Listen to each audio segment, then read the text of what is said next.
అనారోగ్యం, ఉద్యోగం, వ్యాపారం అప్పులతో బాధపడుతున్నారా? వెంటనే జేకేఆర్ గురువు గారికి కాల్ చేసి అపాయింట్మెంట్ తీసుకోండి.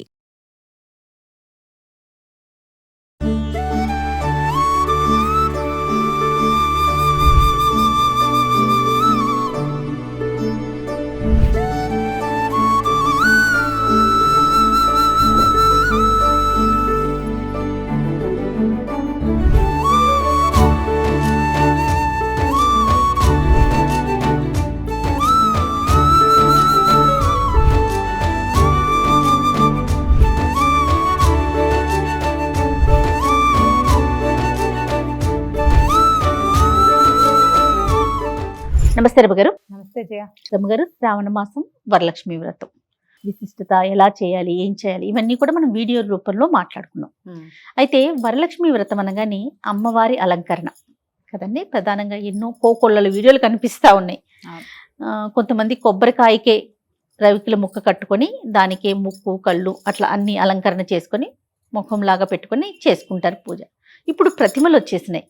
అవును, ప్రతిమలను పెట్టుకొని చక్కగా కొబ్బరికాయకే పెట్టుకొని అలంకరించుకోవడం ఒక విధానం. ఇట్లా రకరకాల పద్ధతులు. ఈ కట్టడంలో కూడా ఎన్నో రకాలు వచ్చినాయి రమ్మగారు.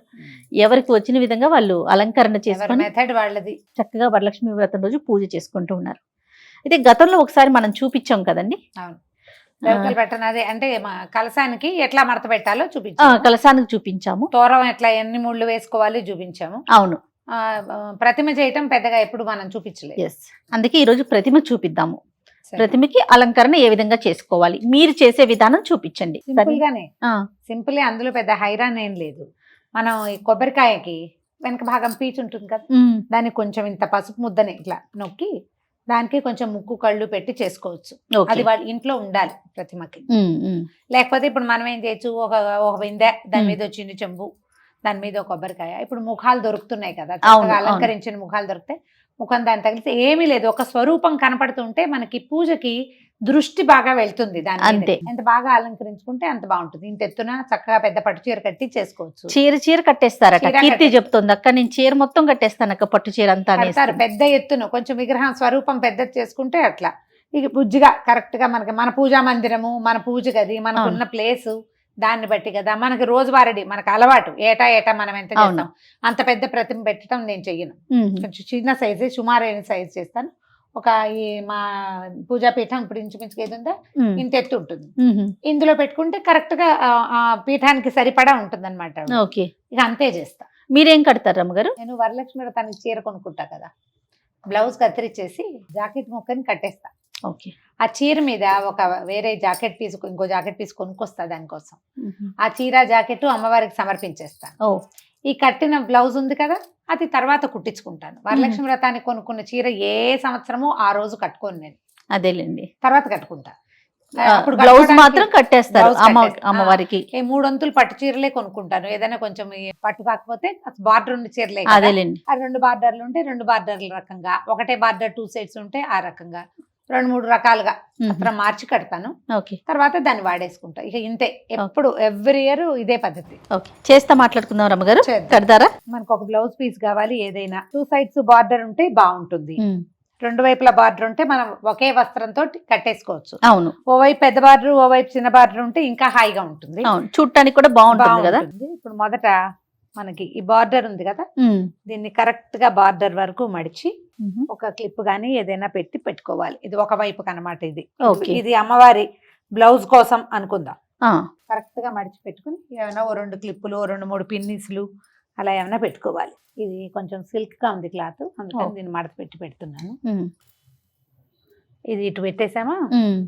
ఇప్పుడు రెండో వైపు దీన్ని ఆ పక్కకు ఉంచుకొని కొంచెం సన్నటి కుర్చీ, మనం చీర కుర్చీలు పోస్తాం కదా, అవునండి, అట్లా కుర్చీ పోసుకోవాలి. ముందుగా ఇట్లా పిన్ని పెట్టుకోవాలి రమ్మగారు. అది పిన్ని పెట్టుకుని ఆ పక్కన వదిలిపెట్టేసి దీన్ని ఇప్పుడు మామూలు మనం సన్న కుర్చీ వేసుకుంటాం కదా, చీర కుర్చీ ఎట్లా వేస్తాం, దీన్ని సన్నటి కుర్చీ వేసుకోవాలి. ఇదిగో ఇట్లా ఒక 1 ఇంచ్ కుర్చీ అనుకో. నీకు ఈ క్లాత్ మాట వింటుందో లేదో చూసుకోవాలి. కింద పైన ఒకేలాగా పట్టుకుని ప్లీట్స్ లాగా పెట్టేసుకోవాలన్నమాట. ఇది సిల్కీగా ఉంది కదా. ఇప్పుడు చూడు ఇక నేను ఇక్కడ పట్టుకుంటే చూడు ఇక్కడ ఎట్లా తెరుచుకుందో, అవును. పైన కుర్చీ ఉంటుంది, కింద తెరుచుకోవాలన్నమాట. ఇప్పుడు బరక రకం క్లాత్ అనుకో, కొంచెము పట్టు అనుకో, పైన కూడా అవును అది నుంచుంటుంది. ఇది ఒక్క రవ్వ మెత్తగా ఉంది, మెత్తగా ఉన్నా మనకు బానే ఉంటుంది, ఏం పర్వాలేదు. ఇట్లా సన్నటి కుర్చీ పెట్టుకోవాలి. ఓకే. కొంచెం బరక క్లాత్ అయితే మీ మాట వింటుంది, సన్నటి క్లాత్ అయితే కొద్దిగా సతాయిస్తుంది. ఏం కాదు, వేస్తూ ఉంటే అదే వస్తుంది. ఏదో ఇట్లా కుర్చీలాగా తీసుకోవాలి. కొంచెం సమానంగా కుర్చీ పెట్టుకుంటే సరిపోతుంది, కిందకి పైకి. ఎంత సన్నటి కుర్చీ పెడితే అంత బాగా వస్తుంది. ఏటా చేస్తూ ఉంటే మనకు అదే అలవాటు అయిపోతుంది. రమ్మగారు, కొంతమందికి ఈ అలవాటు ఉండదండి. ఓన్లీ కొబ్బరికాయ పెట్టి అమ్మవారి ముందు ఒక చీర పెట్టుకొని దండం పెట్టుకుంటారు కదా. ఒక క్లిప్ పెట్టు. ఏం రమ్మగారు, మళ్ళీ ఇప్పుడు ఈ సంవత్సరం పెట్టుకోవాలి అని అనిపించినా కూడా పెట్టుకోవచ్చు అంటారా? పెట్టుకోవచ్చు, మన ఇష్టం అమ్మా. మనం ఇప్పుడు ఏంటంటే ఏటా ఒక విధానం అవలంబిస్తే ముఖ్యమైన విషయం ఏంటంటే జయ, మన పిల్లలకి ఇది అలవాటు అవుతుంది. మన సంస్కృతి, మనం మన పద్ధతి నేర్పించాలి కదా. అవునులే. వస్త్రం కట్టడం ఇంపార్టెంట్. నువ్వు అది ఎలా కడతావు? ఈ రకంగా కడతావా, దీని బుర్గే ఇంకో సింపుల్ గా కడతావా, లేదా లంగా కుట్టేసుకుని మెషిన్ మీద చక్కగా ఇట్లా లంగా ఒక సంవత్సరం అది కూడా చేసా. ఒకసారి కాదు 2 సార్లు చేశాను అట్లా. నేను ముందు రోజు సాయంత్రమే సూయింగ్ మెషిన్ మీద చక్కగా లంగా లాగా కొలతలు తీసేసి వెనక్కి తాడుపెట్టి ముడేసేయటం, పైనుంచి చక్కగా ఓణి, ఒక రవిక ఒక ఓణి, రవిక గుడికే బట్టను ఇట్లా వెనకాల క్లిప్ చేసి ఓణి వేసాం. అది కూడా చేశాను ఒక సంవత్సరం. ఓకే. మన ఓపిక సరదా. నేను అంటున్నాను, అసలు చీర కట్టే అలవాటే లేదు అనుకోండి, కానీ ఈ సంవత్సరం పెట్టుకోవాలనిపిస్తే పెట్టుకోవచ్చు అంటారా? ఏదైనా ఒక ఎత్తైన బిందె, పాత్ర ఏది కావాలంటే అది పెట్టుకోండి, కొంచెం ఎత్తుగా. దీంట్లో ఇంకొక చిన్నది, ఇదిగో చూడు ఇట్లా. ఓకే. వీటిలో నీళ్లు గాని బియ్యం గాని ఏదైనా పెసలు నిండుగా ఉంటే కదలకుండా ఉంటుంది అంతే. ఇంకా చిన్న బిందె కూడా పెట్టుకోవచ్చు, లేదా ఏదైనా డబ్బా అయినా పెట్టుకోవచ్చు. మనకి ఇక్కడ కూర్చోటానికి అనమాట. ఇది ఇక్కడ కూర్చోవాలి మనకి. ఓకే, అంతే. ఇది కరెక్ట్ గా కుర్చీలు పక్క పక్కకి సెట్ అవుతాయో లేదో చూసి పరిచేసేయాలి.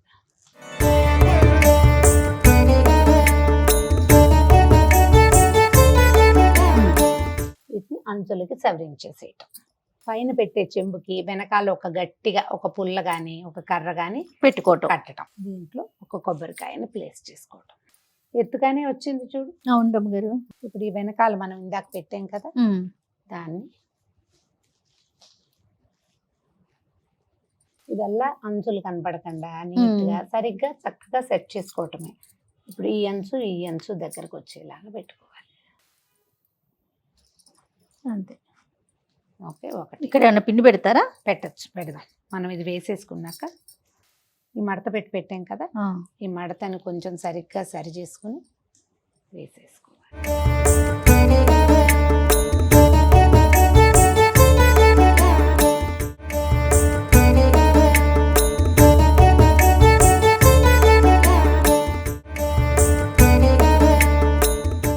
నడుం దగ్గరికి ఒక ఆభరణం, ఇక్కడికి ఇది నడుం కదా. అవునండి. ఇక్కడికి ఒక ఆభరణం, ఈ మెడ దగ్గరకు ఒక ఆభరణం పెట్టామంటే స్వరూపం తయారైపోతుంది అన్నమాట. అంతే.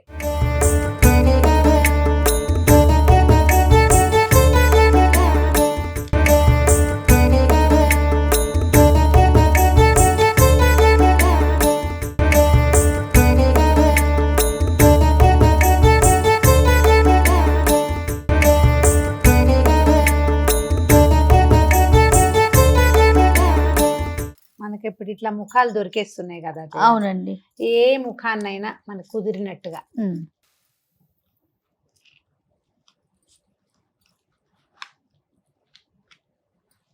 ఈ కొబ్బరికాయకి వేసి కట్టేస్తాం.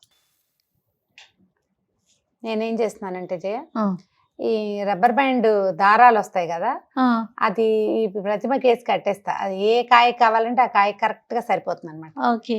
పువ్వులు వేయ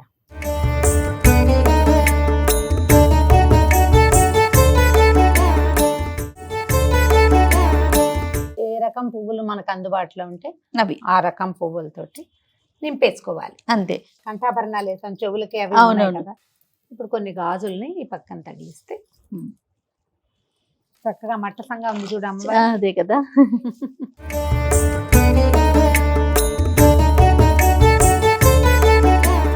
ప్రతిమని కదపకుండా మనం ఎక్కడ చేసామో అక్కడే ఉంచుకుంటే ఇట్లా సింపుల్ గా చక్కగా అయిపోతుంది. అలంకారం చేసుకోవటం మనకి పూజకే కదా. అవునవును. చక్కగా వీటి మీద బాగా నీట్ గా చక్కగా పువ్వులు అవి అలంకరించుకుంటే సాయంకాలం పేరెంటాలకి వాటికి బాగుంటాయి.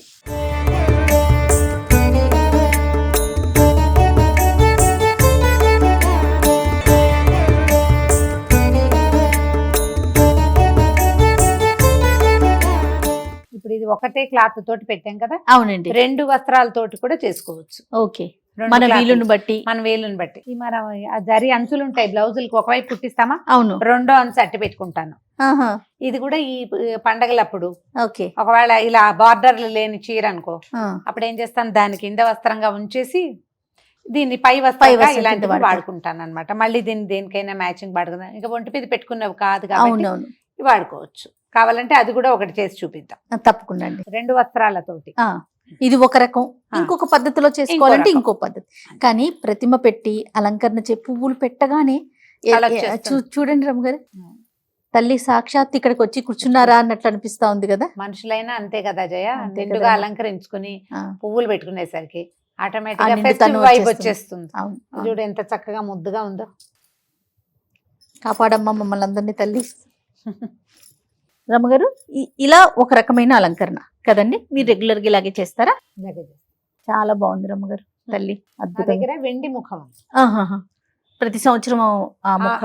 అదే ముఖం, అమ్మవారి ప్రతిమ అదే పెట్టుకుంటాను. ఓకే. దానికి ఏంటంటే ఒక చిన్న ఇట్లా హుక్ లాగా ఉంది, ఆహా. కరెక్ట్ గా కొబ్బరికాయ తలకు కూర్చుంటుంది కదా, దానికి అందులో పెట్టి పెట్టేసి వెనక్కి ఇట్లా కొంచెం దగ్గరికి కట్టేస్తాను. ఓకే. మిగిలిన వ్యవహారం అంతా ఈ బంగారు నగలు, అదే ఉన్న బంగారం అంతా తల్లికి. అన్ని ఆవిడకే పెట్టేసి నేను ఒకటి నల్లపూసలే వేసుకుంటాను అనమాట.